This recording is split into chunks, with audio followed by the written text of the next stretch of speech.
Assalamualaikum warahmatullahi wabarakatuh. Kita akan kembali membahas tentang soal kehamilan. Soal yang pertama, ada seorang perempuan umur 23 tahun datang ke BPM dengan keluhan terlambat haid 2 bulan, merasa mual dan kadang muntah, ada perasaan ngidam dan sering buang air kecil baik siang dan malam hari. Apakah kemungkinan terjadi pada kasus tersebut? Yang harus kita analisa yang pertama yaitu keluhannya. Keluhannya adalah terlambat haid 2 bulan dan ada rasa mual dan muntah. Jadi di sini jawabannya adalah B, tanda tidak pasti hamil. Tanda tidak pasti hamil ini terdiri dari perasaan yang mual, muntah, ngidam, kemudian amenore atau tidak haid. Sedangkan kalau tanda pasti hamil ini sudah teraba atau terasa denyut jantung dan ada pula sudah mulai teraba balotemen. Terus untuk tanda dugaan hamil atau tanda kemungkinan hamil ini terdiri dari adanya tanda Chadwick, tanda Hegar, itu namanya tanda kemungkinan hamil. Jadi di sini tanda tidak pasti hamil ya jawabannya ya.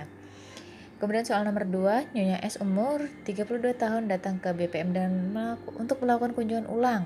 Hasil pemeriksaan didapatkan TFO 32 cm. Berapa perkiraan usia kehamilan? Jika menggunakan metode Spiegelberg. Metode ini yaitu metode antara TFU dikira-kira dengan usia kehamilan ya. Di sini jawabannya adalah E 36 minggu. Nanti akan saya berikan untuk tabel perkiraan usia kehamilan. Soal nomor 3, seorang perempuan umur 28 tahun, hamil 12 minggu datang ke puskesmas Ponet dengan keluhan keluar bercak darah yang cukup banyak.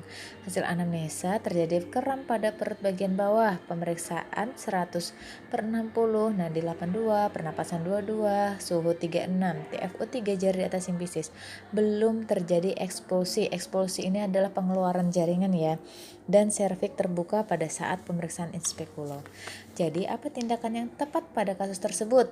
Di sini harus kita analisa kembali antara tindakan yang tepat dan tindakan awal. Di sini tindakan yang tepat karena di puskesmas ini harus melakukan merujuk pasien ke rumah sakit. Soal nomor 4, seorang perempuan datang ke PMB pada tanggal 14 Maret untuk memeriksakan kehamilannya. HPHT 10 November 2018, hasil pemeriksaan dalam batas normal. Diagnosa yang tepat kasus tersebut yang di sini yang ditanyakan adalah umur kehamilan dan diagnosanya. Ya, cara kita mengetahui umur kehamilannya yaitu tanggal kunjungan dikurangi dengan HPHT sehingga kita dapatkan usia kehamilan pasien tersebut adalah 18 minggu. Jadi G2P1 anal hamil 18 minggu dengan keadaan yang normal. Soal selanjutnya nomor 5, seorang perempuan 26 tahun, hamil 12 minggu datang ke rumah sakit dengan keluhan nyeri perut bagian bawah. Hasil anamnesis ada keluar darah bercampur sedikit gumpalan sejak 2 jam yang lalu. Pemeriksaan KU baik, TTV dalam batas normal, kemudian ada kontraksi dan nyeri tekan abdomen bawah. Inspekulo tampak serviks membuka dan tampak jaringan pada serviks. Diagnosa apakah yang mungkin terjadi pada kasus tersebut? Nah, jadi diingat ya, kalau misalnya ada kontraksi uterus, kemudian darah keluar, kemudian ada pembukaan serviks dan jaringan. Jadi di sini jawabannya adalah D, abortus incomplete, yaitu abortus yang tidak selesai sepenuhnya. Jadi masih ada sisa-sisa jaringannya ya. Kalau abortus iminent ini kan masih bisa dipertahankan karena tidak ada pembukaan serviks.